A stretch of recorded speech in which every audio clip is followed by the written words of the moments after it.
எந்த ஊரா வேணாலும் கேட்டு பாருங்க. நீங்க இந்த வீடியோவை பார்த்து கொண்டிருக்கிற நீங்கள் எந்த ஊரை சேர்ந்தவங்களா இருக்கட்டும் கேட்டு பாருங்க.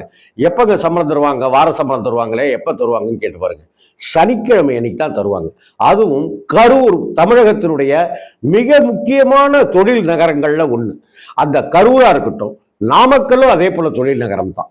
அந்த தொழில் நகரங்கள்ல நேத்திக்கு எத்தனை வியாபாரிகளுக்கு எவ்வளவு நஷ்டம்ங்கிறது ஒரு பக்கம் இருக்கட்டும். இன்னைக்கு இந்த 39-40 பேர் பலியா இருக்காங்களே, இதை விட இந்த நஷ்டத்தை எப்படி ஈடு செய்வீங்க? யோசிச்சு பாருங்க. தயவு செய்து விஜய்க்கு சொம்பு தூக்குற அப்படின்னு சொல்லிட்டு தேமுதிகவோ திருமதி பிரேமலதா விஜயகாந்த் அவர்களோ எடப்பாடி அண்ணனோ ஓபிஎஸ் அண்ணனோ யாரா இருந்தாலும் கேவலமான அரசியலை இதுக்குள்ளார கொண்டு வராதீங்க. இது அரசியல் செய்வதற்கான தருணம் கிடையாது. பாதிக்கப்பட்டவர்கள் பக்கத்துல, இழந்தவர்களுடைய பக்கத்துல நிக்கணும். இப்ப